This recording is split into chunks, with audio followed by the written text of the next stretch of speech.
Good evening, America and the rest of the world. Xander J. Hobson here, stand-up comedian, director, and producer of boxing documentaries, and troll to those who need trolling. This is another episode of The Devil's Advocate, brought to you by the Brilliant Artist Movement. Folks, we're trying to grow the platform, so please subscribe, like this video, share it, and by all means, leave a comment in the comment section because I enjoy checking out the feedback from these videos that I make, as well as exchanging opinions and points of views with you. Folks, I cannot stress enough, I am trying to grow this channel. So for that reason, hit the like and the share button so that I can get this video out there into the algorithm. So anyway, folks, today is probably going to be the biggest interview of my YouTube career. We're going to have a telephone interview with none other than Steve Harvey. He's going to address a lot of the rumors that are going around, as well as talk about some of the other things that's going on in the world. So with that said, folks, give me a tick. Let's try to get Steve on the phone.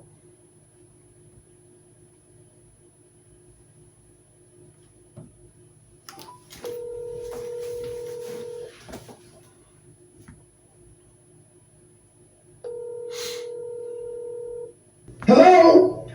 Yo, Steve, what's going on, man? Xander Hobson. What's happening, man? Oh, man, ain't nothing to it, man. Glad to finally get you on the telephone, man. How you, brother? I'm having a great day, man. I don't believe it, man. I got some great stuff gonna be happening. Man, that's beautiful, man. Beautiful. That's great to hear, man. I'm so glad to hear that, brother. Sound like you in really good spirits, Steve. It's a process. Facts. Facts. Now, I'm telling you that because you ain't gonna be able to read about that nowhere. Okay, cool. Hey, well, Steve, I will say this, man. I appreciate the fact that you took the time to give a small fry like me an interview, man. This right here might, help boost me up a little bit. A lot of people I done found, man, have misconceptions about celebrities and athletes. I want to clear something up. When you walk up to an athlete or a celebrity, listen to me. Don't walk up to their ass treating them like they God Almighty, because they ain't. Facts. Their ass is regular, just like you. They just happen to do something that you don't do. You Facts. running up to them, treating them like they the Lord Almighty. Then you find out whether you meet with some bitch's asshole. Facts. So you looking at his ass like you want to stab his ass. You know what, Steve? My buddy made that mistake when he seen Michael Jordan one time, man. He went up there running up on Jordan and he embarrassed himself. I didn't give a shit about no Michael Jordan. Whoa, damn, Steve. I wasn't looking for that response out of you, man. You okay? Everything all right on your end? First of all, let's get a couple things out the way. I know it's been a lot of controversy, and a lot of people been working it out in their mind, how Steve doing. I'm still wrestling with a couple things, trying to get through. He ain't through with me yet. I've been working on the cussing. I've been trying to get the cussing out. I just have to be real with you. I done tried it. I don't know what else to do. I have tried to stop cussing. I just don't, I can't find no substitute words. I don't know what else to say. I don't know nobody don't cuss. Well, to be honest, Steve, I don't know too many people who don't cuss either. But if you slip one in there from here and there, you're not going to offend me. Shoot, I'm from Philadelphia, Pennsylvania, man. Born and raised, man. We all cuss here, man. There's some real players in Philly, though. I love y'all. I love coming to Philadelphia, boy. Y'all dress up in Philadelphia. Yeah, we do, man. Philly, pretty nice place. Philadelphia, the home of the 76ers. Oh, y'all had a badass basketball team this year. I don't know, man. I don't really follow it too much like that, Steve, man. If they win, I'm happy. If they don't, I ain't gonna lose no sleep. Congratulations on y'all football team and everything. They don't need a boo in their ass. They yours. You're right. Do all you want. You ain't getting another goddamn team. I will go and start liking them Eagles. Again, Steve, if they win, I'm happy, man. But if they lose, man, I'm not going to be one of these people that's pulling their hair out. Matter of fact, man, I'm a Dallas Cowboy fan by default, man, because my lady's a Dallas Cowboy fan. So I'm cheering for the Eagles and and the Dallas Cowboy. Hey, Steve, I think I heard somewhere that you're from Cleveland by way of West Virginia.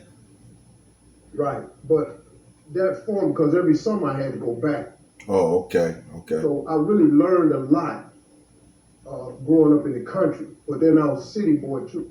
Okay, okay, got you. Man, I ain't flushed a toilet till I was 5 years old. I ain't know what that was. Really? Wow. I ain't know they had. I ain't know you could cut your faucet on in your house. Man, wow. So I learned a lot. I was poor, but I didn't really know it. Yeah, Steve, I think that was the case with a lot of young people growing up, especially if you had a two-parent home. But what was Cleveland like, man? Tell me about Cleveland. Cleveland hard, man. It ain't nothing kind. Cleveland is a tough city. If you come out of Cleveland, it's like coming out of Detroit. If you come out of Cleveland, you can make it. A lot of rough guys there, huh, Steve? In my neighborhood had hands. We threw hands, man. Everybody could box. That's what got me in Golden Glove, all like that. Yeah, man. Sound like where I grew up at, man, with some hard fighting dudes, man, out of North Philadelphia, man. But the thing about it is, Steve, it ain't no shortage of tough guys, man. It's a bunch of hard fighting dudes from all around the world, man. You go into any corner of the world, man, it won't be no shortage of guys who can fight. Well, listen, Steve, we done been sitting here talking, man, and we've been talking about the nice stuff, man. But now we got to get down to the brass taxes of the interview, man. It was a little bit of controversy. Somebody done something, sent out something from your Twitter or one of your accounts. Any feed, what happened there, Steve? Tell me, please. Somebody works for me on my Twitter, put a statement out that was totally negative. I got to take responsibility for it because they work for me. But the engagement was talking about name a comedian you don't think is funny. Why would I do something like that? That don't even make no damn sense. My whole brand is to be motivational. And I'm going to turn around and say something like that. You don't know where these young people at in their career, man. They could be coming up with anything. I'm all about positivity. I would have never done nothing like that. Now I'm so pissed off right now, man. Talking about I was trying to get some engagement. Okay. You try and get some employment too. And then you got, Steve, you got this ongoing feud with my YouTube niece, Tasha K. What's your thoughts on that? I'm just curious. This raggedy mouth heifer. Okay. I hear what you're saying. Interesting. And, but Steve, you set the internet on fire, you and Marchie, you and your wife, I'm sorry, you and Mrs. Harvey. And you got all the bloggers talking about you. And, again, I'm happy that you came and granted me this interview. I am a blogger, although not as big of a blogger as a lot of these other people who have been getting at you. I think I've actually been somewhat pro Steve Harvey. I've been right there in the middle. But, a lot of people were talking about you, Steve. You seem to have rubbed a lot of people the wrong way. Your thoughts, man, where you at on that? First of all, man, real players, them real dudes, they ain't reading blogs and they not blogging. They ain't writing in the comment section.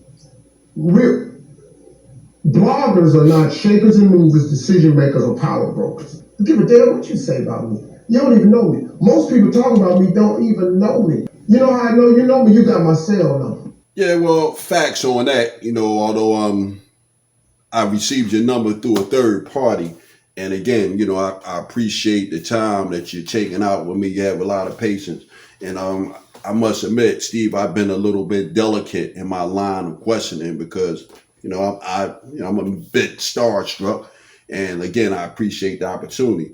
But to play the devil's advocate on your last comment, most bloggers are just internet people, but you can't say that shakers and bakers don't blog, Steve.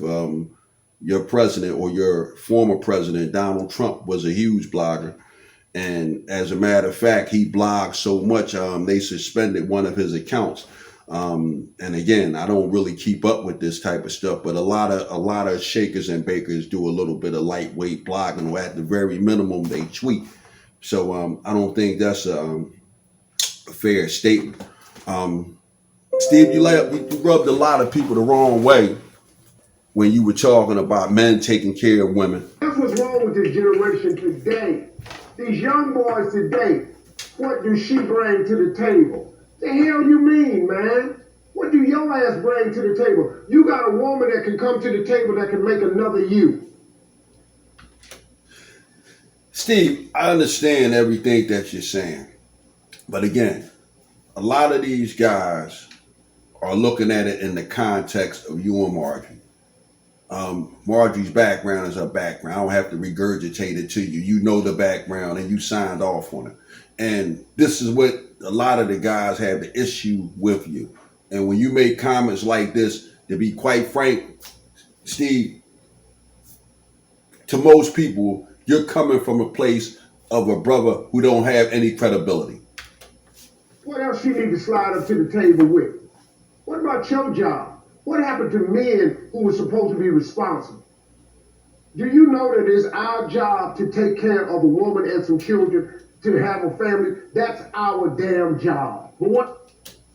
Yeah, Steve, you're right. You are right. But again, a lot of men feel as though it's a man's job to take care of their women and their children. And a lot of guys, again, especially in this day and time, they don't like the idea of raising another man's children, which you have done. So again, I'm not saying that there's anything right or wrong with that.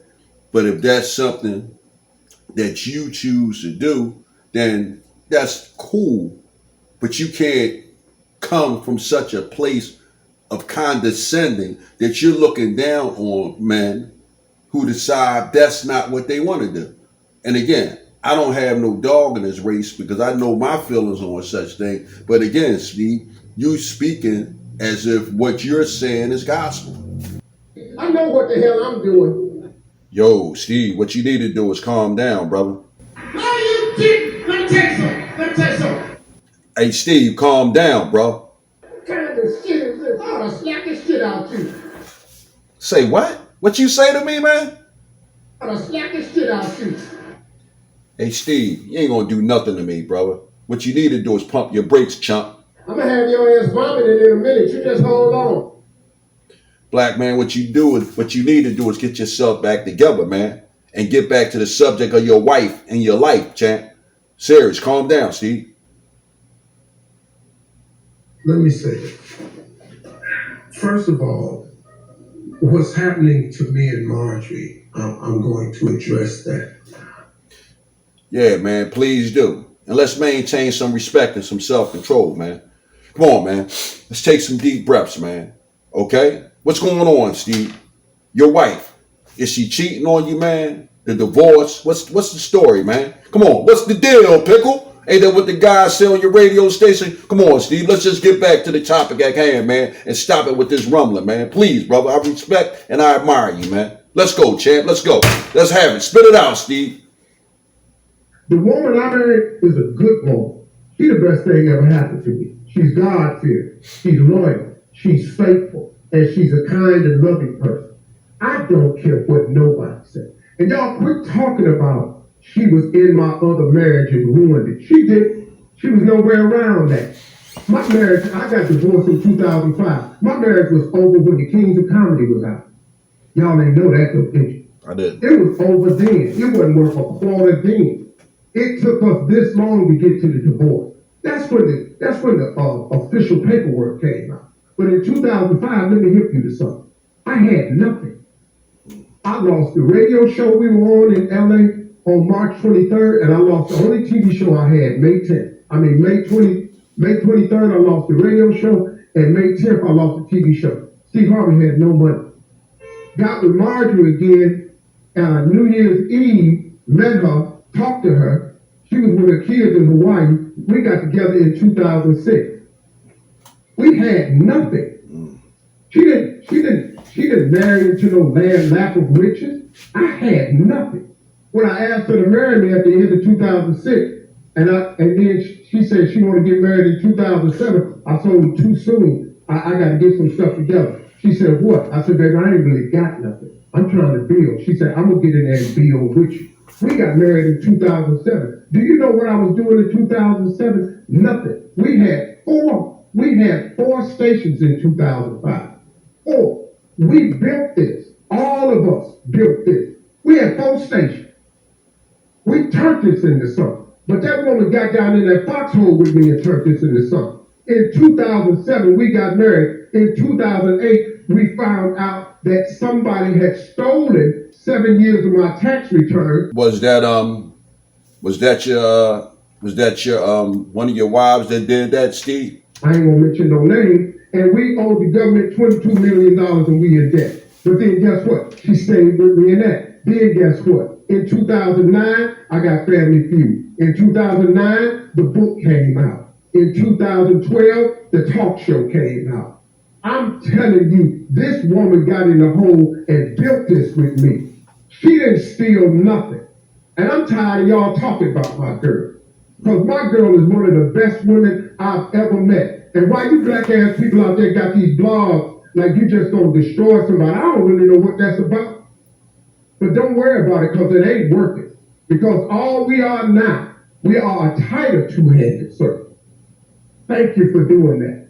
And you're not gonna split us up. And we're not going nowhere. And she is none of what she said she is. And she the best chick I know. Now I'm defending her. Wow. You heard it, man. Steve Harvey is sticking by his wife, which is the embodiment of marriage, for better or for worse, through sickness and in health, etc., etc., etc. I think he hung up the phone, and you can't help but to feel sorry for him. But Steve has made money being in public. He spoke on bloggers, black bloggers in particular. And to some extent, Steve is a blogger himself. This whole thing, whether it be YouTube or talk radio, it turned into gossip.